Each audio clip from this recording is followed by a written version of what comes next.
ہمارے ہاں عموماً سب کانٹیننٹ کے معاشرے میں نماز مغرب کے بعد گھر میں جھاڑو دینے، ناخن کاٹنے، گھر کی چھت پر جانے کو نہ صرف معیوب سمجھا جاتا ہے بلکہ اسے دین اسلام کی روشنی میں منع بھی بتایا جاتا ہے۔ کیا واقعی اسلام میں ان اوقات میں کام کاج کرنا منع ہے؟ اگر ہاں تو پلیز اس کی حکمت بھی بتا دیں۔ پہلے تو کیٹیگوریکلی سن لیں کہ یہ ساری کی ساری ہندوانہ توہمات ہیں جو ہمارے معاشرے میں آ گئی ہیں۔ ایک چیز ضرور ہے، صحیح بخاری اور مسلم کی متفق علیہ حدیث ہے، نبی صلی اللہ علیہ وآلہ وسلم نے فرمایا کہ جب مغرب کا وقت ہو جائے تو اپنے بچوں کو باہر نہ نکالو۔ اس وقت شیاطین نکلتے ہیں اور وہ بچوں کو اچک لیتے ہیں۔ اور بخاری مسلم میں حدیث ہے کہ مغرب کے بعد اپنے گھروں کے دروازے کو بند کر دو اور بسم اللہ پڑھ کے بند کرو تو شیطان بھی نہیں کھول پائے گا، ورنہ تو یہ جو لوگ کہتے ہیں نا ہم جنات سے اتنا کام لیتے ہیں تو کوئی بینک سے پیسے چوری کروا کے بتائیں، دنیا کا نظام نہیں چل سکتا۔ اللہ تعالیٰ نے یہ جو ہرڈل ہے وہ سب کے لیے رکھی ہوئی ہے۔ بخاری مسلم میں الفاظ ہیں، اپنے برتنوں کو ڈھانپ دو، خالی برتنوں کو الٹا کر دو اگر ڈھانپ نہیں سکتے، اور اگر بھرے ہوئے برتن ہیں اس کو ڈھانپنے کے لیے کوئی چیز نہ ملے تو بخاری مسلم کے الفاظ ہیں کوئی ایک تنکا ہی اس کے اوپر رکھ دو۔ اور مسلم شریف میں حدیث ہے کہ ایک رات سال میں ایسی آتی ہے جس میں اللہ تعالیٰ کی طرف سے کئی ایک مرض آتے ہیں اور وہ ایسے برتن میں داخل ہو جاتے ہیں جن برتنوں کو کھلا رکھا ہوا ہوتا ہے۔ تو نبی صلی اللہ علیہ وآلہ وسلم نے یہ ساری انسٹرکشنز فرمائی۔ پھر بخاری مسلم میں یہ بھی حدیث ہے کہ نبی علیہ السلام فرمایا رات کو چراغ بجھا کے سو۔ بعض اوقات آپ علیہ السلام نے فرمایا کہ جو وہ چوہا ہے وہ دیے کی بتی کو لے جاتا ہے اور گھر میں آگ لگ جاتی ہے، بلکہ بخاری مسلم میں یہ بھی موجود ہے کہ نبی علیہ السلام کے مبارک زمانے میں ایک گھر کو آگ لگی اور سارے گھر والے جل گئے اور وہ اسی طرح لگی تو آپ علیہ السلام نے منع فرمایا۔ اور اس کو آپ آج کل کے اعتبار سے دیکھ لیں، یہ سوئی گیس کے ہیٹر یا اور بھی آگ والی کوئی بھی چیزیں رات کو بند کر کے سونا چاہیے۔ آئے دن ابھی تک واقعات ہو رہے ہیں کہ لوگ مرتے ہیں۔ لوڈ شیڈنگ ہوتی ہے، جب گیس آتی ہے تو آٹومیٹک ہیٹر تو آپ کو پتہ ہے 15-20 ہزار روپے کا ملتا ہے۔ ہمارے جو عام 2,500-3 ہزار والے ہیں ہیٹر، یہ تو جب گیس آئے گی تو دوبارہ چلنا شروع ہو جائیں گے، اور ظاہر ہے وہ پائلٹ بھی بجھ گیا ہوتا ہے۔ ایک ظلم تو یہ کر رہے ہیں نا، اتنی گیس لے جاتے ہیں کہ پائلٹ بھی نہیں چلتا۔ اگر پائلٹ جلتا رہے نا تو دوبارہ گیس آئے تو ہیٹر چل اٹھے۔ اسی طریقے سے آج کل آپ کو پتہ ہے وہ چونکہ پائلٹ جو بھی گیس نہیں رہتی ہے تو وہ گیزر بھی رات کو بند ہو جاتے ہیں، ورنہ پہلے جو لوڈ شیڈنگ ہوا کرتی تھی نا اس میں پائلٹ بند نہیں ہوتا تھا، اتنی گیس ضرور رکھتے تھے تو رات کو جب صبح فجر کے وقت جب گیس واپس آتی تھی تو دوبارہ گیزر، اب تو روزانہ گیزر بھی آن کرنا پڑتا ہے۔ آٹومیٹک تو تھوڑے لوگ ہی افورڈ کر سکتے ہیں، اتنے مہنگے ہیں۔ تو یہ چیزیں ضرور ہیں۔ باقی یہ توہمات ہیں کہ جی گھر کی منڈیر پہ کوا بیٹھ جائے تو مہمان آ رہا ہے، کالی بلی راستہ کاٹ دے تو یہ کوئی نحوست ہے، شیشہ ٹوٹ جانے کو نحوست سمجھتے ہیں۔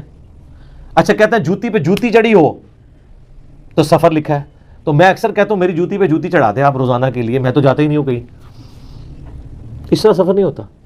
آٹومیٹکلی بھی کئی بار میری جوتی پہ جوتی چڑھی ہوتی ہے، میں تو مہینوں نہیں نکلتا ہوں، ضرورت ہی نہیں پڑتی۔ تو یہ ہیں ساری چیزیں جو توہمات سے تعلق رکھتی ہیں، اور نبی علیہ السلام نے ان چیزوں کو کنڈیم فرمایا۔ قرآن حکیم میں واضح آیت ہے، سورہ بنی اسرائیل میں 36 نمبر آیت، جو 10 کمانڈمنٹس آئی ہیں نا، 9th کمانڈ ہے وَلَا تَقْفُ مَا لَيْسَ لَكَ بِهِ عِلْمٌ إِنَّ السَّمْعَ وَالْبَصَرَ وَالْفُؤَادَ كُلُّ أُولَٰئِكَ كَانَ عَنْهُ مَسْئُولًا۔ اے انسان کسی چیز کی پیروی اس وقت تک مت کر جب تک کہ تیرے پاس اس کے بارے میں ڈیفینٹ علم نہ آ جائے۔ بے شک کان، آنکھیں اور عقل، دل یا دماغ کوئی بھی چیز، عقل، اس کے بارے میں تم سے پوچھا جائے گا۔ ان 3 چیزوں کو استعمال کر کے تم نے حق بات تک پہنچنے کی کوشش کیوں نہیں کی؟ اور یہ زلزلہ کیوں آتا ہے؟ اور یہ گائے نے ایک سینگ کے اوپر زمین اٹھا رکھی ہے، جب تھک جاتی ہے دوسرے پہ اٹھاتی ہے تو زلزلہ آ جاتا ہے۔ اب یہ توہمات ہیں، وہ کتنی بڑی گائے ہے، کدھر ہے، سب جھوٹ ہے۔ اسلام ان چیزوں کو نہیں مانتا، یا سائنس پروف کر دے مانیں گے۔ ایکوائرڈ نالج بھی ڈیفینٹ ہے، ریویلڈ نالج بھی ڈیفینٹ ہے، لیکن ایکوائرڈ نالج وہ جو یعنی سرٹیفائیڈ ہو تجربات سے۔ مثلا یہ چیز بالکل اسٹیبلش ہے کہ پیٹرول سے آگ بھڑکتی ہے، کبھی ایسا نہیں ہوا کہ آگ کے اوپر پیٹرول پھینکا جائے تو پانی کی طرح اس کو بجھا دے، تو یہ بالکل definite physical phenomena of nature ہے۔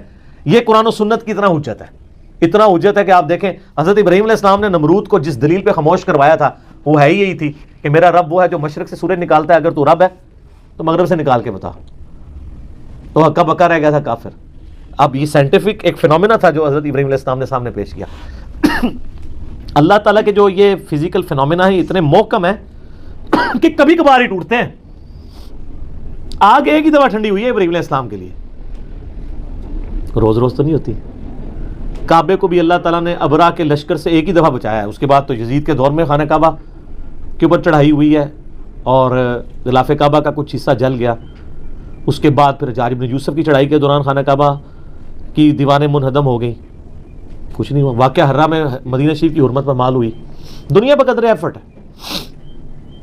آپ لاکھ کہتے ہیں بزرگوں نے دنیا کا نظام سنبھالا ہوا ہے, کوئی فرق نہیں پڑتا. یہ چیزیں بقدر ایفرٹ چل رہی ہوتی ہیں. باقی یہ جتنے توہمات ہیں کہ شام کے وقت جناب وہ آپ جھاڑو نہیں دے سکتے, کیوں نہیں دے سکتے؟ کامن ہے. ناخن نہیں کاٹ سکتے. اور میں نے تو گھروں میں لڑائیاں ہوتی دیکھی ہیں اس بات کے اوپر. خاوند بیویوں کو ڈانٹ رہے ہیں, مائیں بچوں کو ڈانٹ رہی ہیں, رات کے وقت کو ناخن کاٹ لے, اور ان سے یہ پوچھیں کہاں لکھا ہوا ہے, تو نہ ان کو پتا نہ ان کو بتانے والوں کو پتا. سارے سنا کے سنی ٹنی, پڑھ پڑھا کے سنی بنو. اسلام میں کوئی ایسی چیز نہیں ہے کہ آپ اس کی بنیاد کے اوپر لوگوں کو مصیبت میں ڈال دیں. جو چیزیں منع کرنے والی تھی وہ کر دی گئی ہیں. وہ میں نے آپ کو بتا دیا کہ رات کے وقت بچوں کا نہیں نکالنا آپ نے, مغرب کے وقت, وہ ساری چیزیں اپنی جگہ موجود ہیں. اچھا ہوتی کوئی یعنی 10 چیز موجود ہے, اس کے ساتھ صفر لگا کے اس کو 100 کر دیتے ہیں, کوئی اور صفر لگا کے 1000 کر دیتا ہے. اس طریقے سے بڑھاتے چلے جاتے ہیں, غلوف کرتے جاتے ہیں. حقیقت میں وہ چیز بڑی تھوڑی ہوتی ہے. اس طریقے سے دین میں خود ایگزیجریشن کرنا, لڑائی جھگڑے کرنا. بھائی صفائی تو نصف ایمان ہے. صحیح مسلم میں 534 نمبر حدیث ہے, صفائی نصف ایمان ہے. وہ صفائی کے لیے کوئی ٹائمنگ نہیں بتائے گی, جس وقت مرضی آپ کریں صفائی. اچھا جن چیزوں میں ٹائمنگ بتائی تھی اس میں کوئی فالو نہیں کرتا.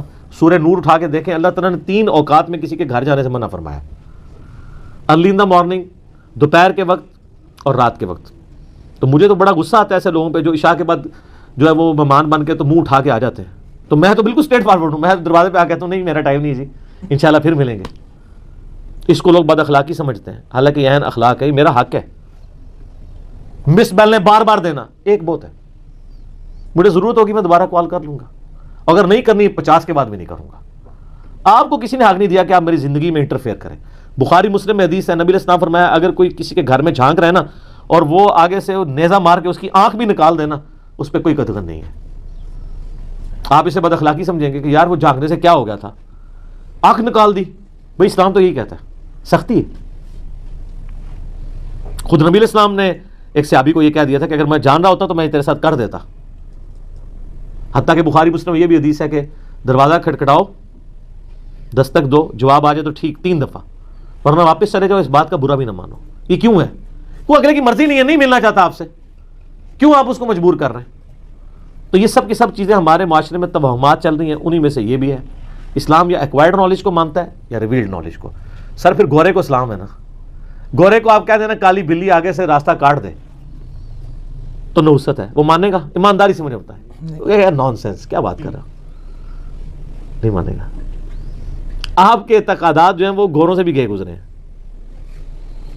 اور کر کے دیکھ لیں آپ, یہ جو آسٹریلیا کی ٹیم آپ کے ساتھ کر رہی ہے, ان کے آگے کے کالی بلی پھینکے پھر تو انہوں 3 سینچری مارے گا وار میں. کچھ بھی نہیں ہونا. دنیا بقدر ایفرٹ ہے. اس طرح سے کچھ بھی نہیں ہونا. ساری کی ساری چیزیں توہمات ہیں. ٹھیک ہوگی.